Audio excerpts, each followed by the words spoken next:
Welcome back, everyone that stayed with me, and let's hop right back across the pond. This has been a historic day. Again, a historic day not just because there was this kind of major Brexit vote, but also because of the outcome of that Brexit vote. The degree to which the government took an L, took a beating. Theresa May's withdrawal agreement was voted down, what was it, 202, the ayes, to 432, the nays. The nays being the people who don't necessarily want the withdrawal agreement to come to fruition. This is a certain response. So again, historic day, and I'm going to show you the clip itself of what transpired earlier today. If my video comes back, yes, good, video comes back. So I'm going to show you what transpired earlier today. I made a clip of this from C-SPAN so you can see it for yourself. You can bear witness to the historicness of this day. And there's a lot of pomp and circumstance that goes over in the UK when it comes through the formalities. Same thing that happens here, but it looks a little different here looking at it from their thing, but personally, I love it. I'm going to show you the vote. I'm going to show you what Theresa May said immediately after the vote, but I'm going to use that and skip to what Jeremy Corbyn responds, because Jeremy Corbyn issues a pretty fiery response immediately after this. So, again, I'm going to show you what took place. I'm going to show you the vote itself, and then we're going to get to what Jeremy Corbyn said in his response. This vote could have taken place last month. If you're going to lose this poorly or this badly, you could have lost this badly last month. I understand that you wanted that month to try to convince people to try to come on board and all this other stuff. But at the end of the day, it makes it look almost worse, because it means the Prime Minister couldn't budge people at all to her side, that they were against this withdrawal bill in the beginning, they're against it now. The question becomes what happens next. And the fact of the matter is, we don't know what happens next. We do know that the Prime Minister is going to have to bring to the House within, if I'm not mistaken, 3 days, her plan B. But there is nothing up to this point has the majority support. So we are again at somewhat of an impasse. The government is in chaos, and they have no idea what's going to take place on this way forward. They have to March 29th, I believe, is the end date. But the end date is the end of March, where they have to essentially pack their stuff up or make a decision on what they're going to do, whether or not they're going to countermand the will of the public and stay. Up to this point, all incentive is to leave, but there's a strong contingent that has been pushing to have either another referendum or, in some extreme radical cases, to countermand the referendum entirely. We don't know. Either way, let's take a look at what took place a little bit earlier.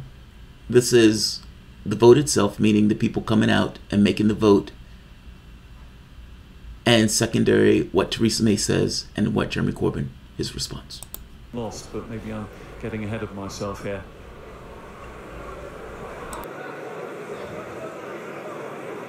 As you can tell, the expectant hum.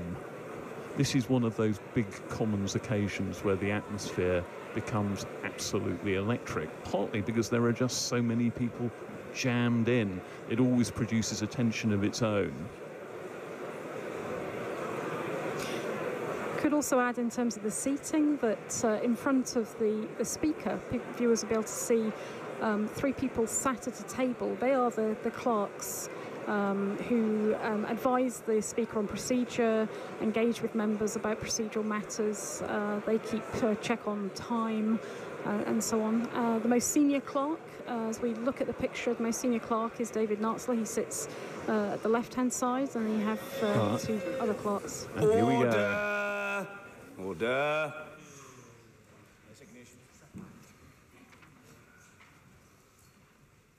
The ayes to the right, 202. The noes to the left, 432.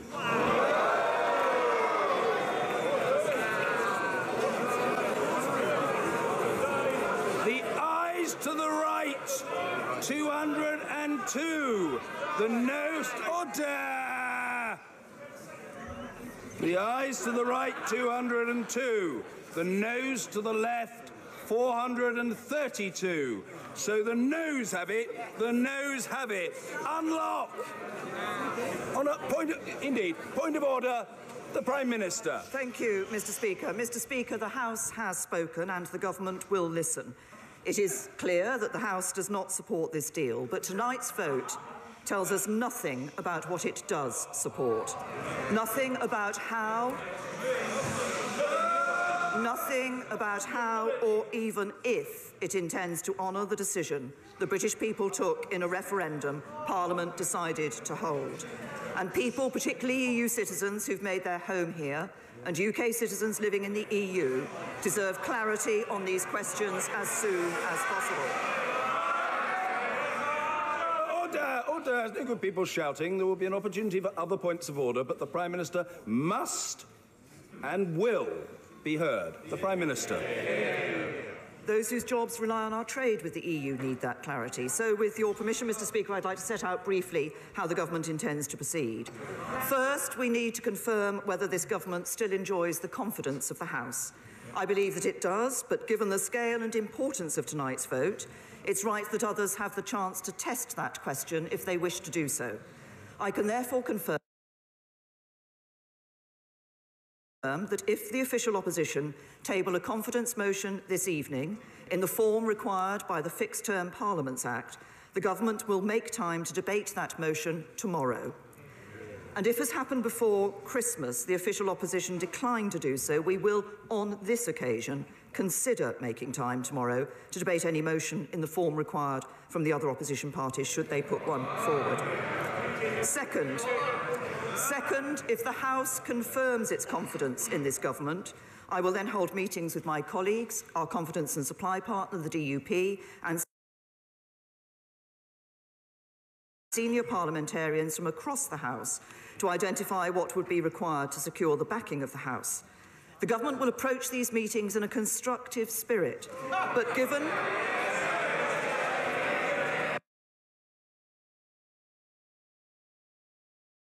what's important here is the Prime Minister is making the point that, look, you voted me down in a magnificent number. I have to expect that since you voted me down by this number, that there may be a challenge to my authority, seeing it looks as if the government can't function. I mean, this is not like our government. You know, in our government, you have Democrats, you have Republicans. For the most part, there's certain things that they have a consensus on. But ultimately, they bicker about issues that ignore economics, but bicker about certain issues. And the government remains divided.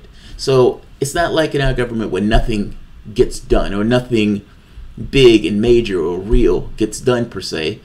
There are things that get done in our government, but you know my point. It's not this intractable thing.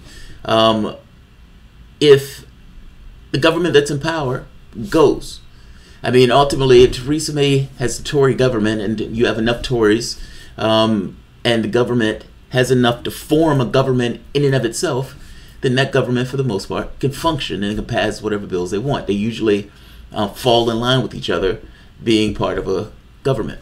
So think of it as they usually are in lockstep. It's not in the way we have our conflicted government. So the idea that the government gets voted down by margins like this is pretty, remarkable. This was, like I said, somewhat of a historic day. So in being voted down in numbers like this, of course, there's going to be somewhat of a challenge to their leadership because it looks bad. It looks like your government is in chaos. Thing is, she's going to win that leadership. More likely than not, despite being voted down in numbers like this, she will most likely win that leadership. Now, not earlier, this was put up once before, where she was challenged. Again, there was a leadership challenge within the party itself, within the Tory party itself. She won that leadership challenge. Now, Jeremy Corbyn had threatened to essentially have a no confidence vote, but backed off of that and ended up with somewhat of a weird, he wanted to have like a non-binding vote or something like that. But they were challenging him, essentially saying, why aren't you doing the no confidence vote? If you're so confident in your position, why aren't you doing the no confidence vote? Fact of the matter is he didn't have the votes for the no confidence vote, which is why he didn't do it. After something like this, so he's almost compelled to do it, and he doesn't. And he doesn't disappoint. He actually does come through, calling for no confidence. 29th of March. Last week. I will come to other colleagues, but first of all, point of all the leader of the but first of all, point of all the leader. All right. She has to bring back some plan to Parliament within 3 days, so 3 business days. And her point is, look, just because you guys made a vote on this doesn't necessarily tell me what needs to be done. Well, you're the Prime Minister. You're going to have to come up with a determination on what needs to be done. But her point is, I am giving you a concrete plan. You guys don't have a concrete plan, and this needs to be done by March.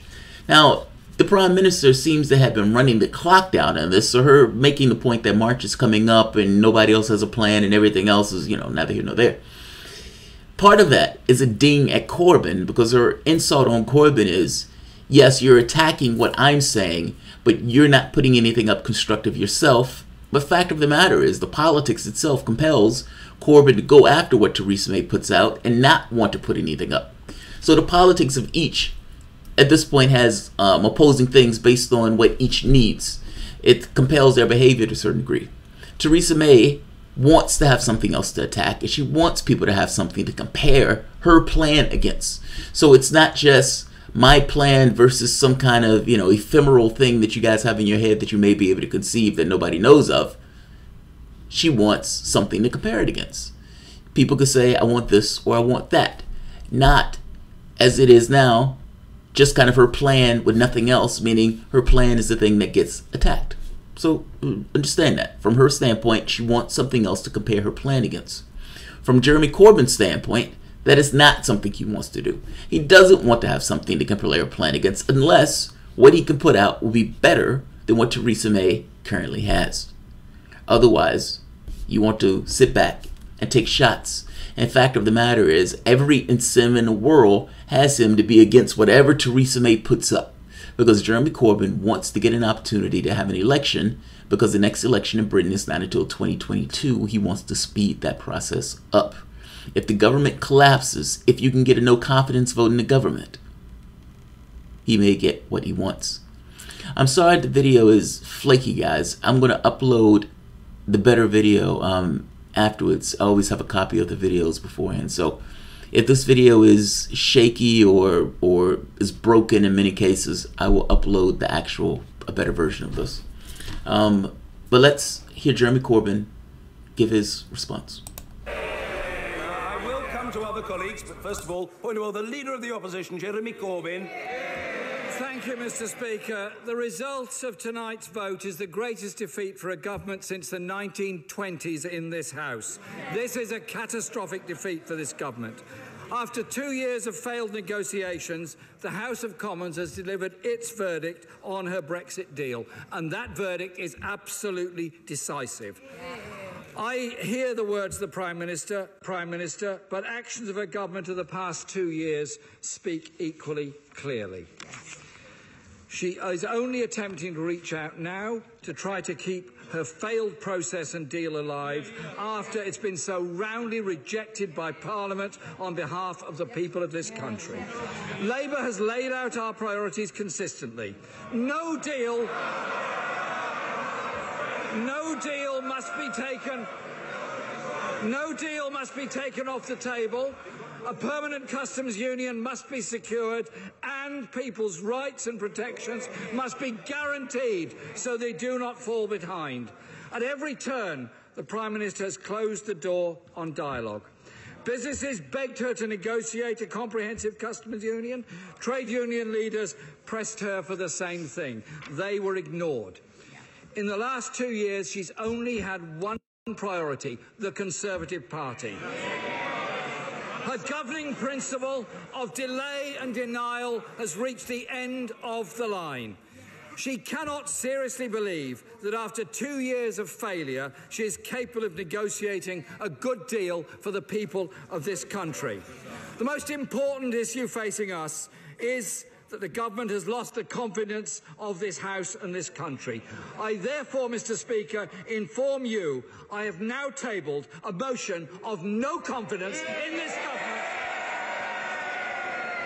And I'm pleased that motion will be debated tomorrow. All right, so Jeremy Corbyn has tabled a motion of no confidence. You know, if you can't kill it, do you hit it or attack it in this way? I don't think he has the votes of the DUP in order to make this work. Let me check something. Let me flip this over. Crap.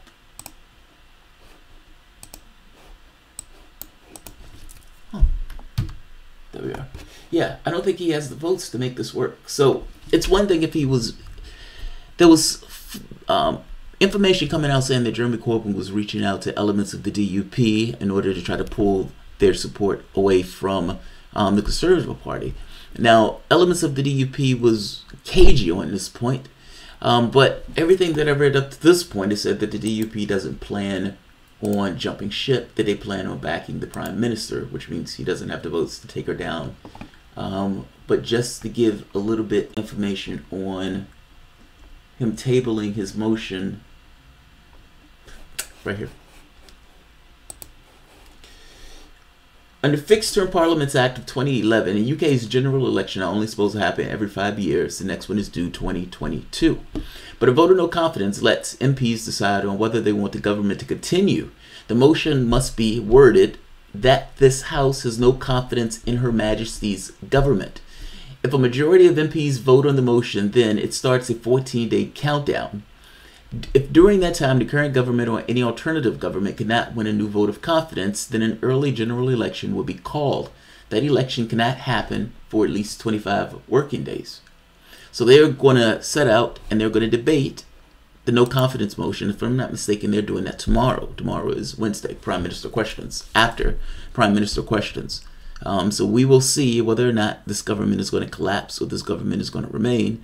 As its thinking is now, this government is going to remain, but it's possible Jeremy Corbyn knows something that I don't know in calling this particular motion to take down the government. The problem is it could potentially solidify support around Theresa May if she feels that they're trying to get rid of her, because regardless of what they think of Theresa May, they may not necessarily want to see a Jeremy Corbyn government come to fruition, which is very possible if they end up calling a no confidence vote on the Prime Minister. So I'm not going to keep this one long, but I know this one has been this has been a shaky video. I can look at it and see on my own thing. I'm going to take a look at it and upload the original. But fascinating events, man. Fascinating events, to say the least. And I will end this here. If you enjoy the content, please feel free to share, like, subscribe. You can always support the Patreon. Thanks all.